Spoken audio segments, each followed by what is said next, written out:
Hello, everyone, and welcome to Chapter 1, The Foundations of Business. This chapter gives us the foundation we will use throughout the course. As we move forward, we are going to talk about management, marketing, finance, and human resources. We will also explore entrepreneurship and many other important areas of business. But before we can understand those subjects, we first need to understand how businesses operate and the economic environment. So, as you work through Chapter 1, I want you to focus on one big question: what makes a business successful?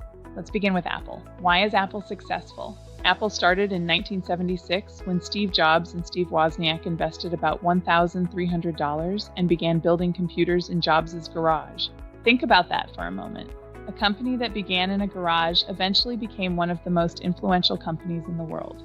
But why? Was it because Apple created innovative products? Was it because Apple developed extremely loyal customers? Was it Steve Jobs and his leadership? Was it good timing or the willingness to take risks? The best answer is really a combination of these factors. Successful businesses rarely succeed because of only one thing. Success usually requires good products, effective leadership, capable employees, satisfied customers, and smart decision-making. Steve Jobs is also a good example of another lesson. Leaders must be willing to learn, adjust, and sometimes change direction. Jobs was actually removed from Apple. He later returned when the company was struggling and helped transform it again. That ability to adapt is something we will see repeatedly throughout this course. Now let's establish a basic definition. A profit-making business provides goods or services to consumers for profit. And remember what profit means. Profit equals revenue minus expenses. If a business generates $100,000 in revenue, but it costs $80,000 to operate, the remaining $20,000 is profit. We also need to distinguish between goods and services. Goods are tangible. You can physically touch them. An iPhone is a good. A laptop is a good. A pair of shoes is a good. Services are intangible activities or experiences. A haircut is a service. A hotel stay is primarily a service. Streaming entertainment is also a service. Many businesses, like Apple, provide both physical goods and services. Not every organization exists solely for profit. Nonprofit organizations focus primarily on accomplishing a particular mission. We also have for-profit social enterprises. These generate profits while incorporating a social mission into their model. Regardless of the type, organizations establish goals and use resources to accomplish those goals.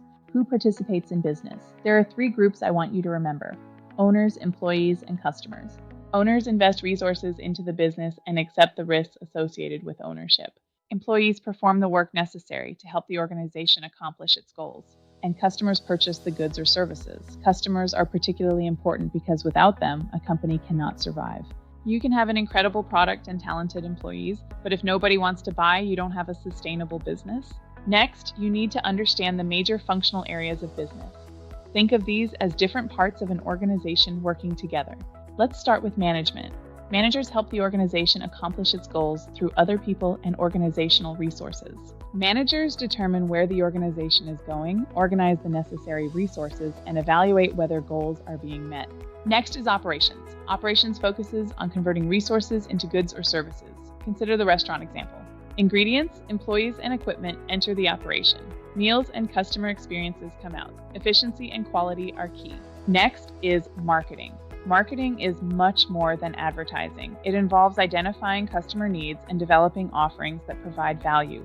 Marketers think about what do customers want, what should we charge, how should we promote it, where should we sell it. Next is accounting. Accounting provides financial information that managers and other stakeholders need to make decisions. Financial accountants prepare info for people outside the organization. Managerial accountants primarily prepare info for internal decision-making. Then we have finance. Finance focuses on obtaining and managing money. Questions include: how much do we need? Where will we get it? Finance managers decide whether to borrow money, where to invest, and how much to spend on new equipment. Finally, information technology supports organizations by collecting, processing, and distributing information needed for decision-making. Here's what I really want you to understand. These functional areas do not operate independently. Business is an interconnected system. Marketing identifies a product. Finance determines affordability. Operations produces it. Accounting measures the results. Management coordinates it all. Now, we need to move outside the organization and look at the economy. Economics is the study of how scarce resources are used to produce goods. The key word here is scarce. We have unlimited wants but limited resources. Businesses must decide how to use those resources. There are four major factors of production: land, labor, capital, and entrepreneurship. Remember these four. Land includes natural resources. Labor includes people's physical and mental contributions to the production process. Capital includes buildings, machinery, and equipment. Entrepreneurship is the creativity and skill necessary to combine those resources. Every society must answer three fundamental economic questions: what should be produced, how should it be produced, and who receives it. How those questions are answered depends on the country's economic system. We have capitalism at one end and pure socialism at the other. Under capitalism, most businesses and resources are privately owned, and supply, demand, and competition play major roles. Under pure socialism, the government has considerably more control over important industries and economic resources. But most modern economies are mixed economies. The United States has a mixed market economy, primarily using capitalist principles. Now we come to one of the most important concepts in economics: supply and demand. Demand is what consumers are willing to purchase. Generally, when price goes up, quantity demanded goes down, and when price goes down, quantity demanded goes up. Think about concert tickets. If tickets cost $50, many people want them. If they cost $1,000, fewer people are willing to buy. Supply works in the opposite direction. As price increases, sellers are willing to supply more because higher prices create greater opportunities for profit. Where supply and demand meet, we find the equilibrium price. This is where the amount consumers want to buy equals what producers want to sell. If businesses produce more than consumers want, we have a surplus. If consumers want more than available, we have a shortage. You also need to know the four basic market structures. They are perfect competition, monopolistic competition, oligopoly, and monopoly. Perfect competition involves many sellers offering standardized products. Individual sellers have very little control over price. Monopolistic competition also has many sellers, but products are differentiated. Think about how restaurants distinguish themselves. An oligopoly occurs when a relatively small number of large companies control much of a market. Airlines are a classic example. Finally, a monopoly exists when there is only one seller. A legal monopoly can result from patent protection, giving exclusive rights. Businesses need to understand economic conditions. Economies generally pursue economic growth, high employment, and price stability. One major measure of growth is gross domestic product, or GDP. It measures the market value of final goods produced domestically. The economy also moves through the business cycle. You should recognize prosperity, recession, depression, and recovery. Another important measure is the unemployment rate, the percentage of the labor force that is unemployed and actively seeking work. The third goal is price stability. When the general price level increases, we call that inflation. Decreases are called deflation. One measure of inflation is the Consumer Price Index, or CPI. It examines price changes in a basket of goods purchased by consumers.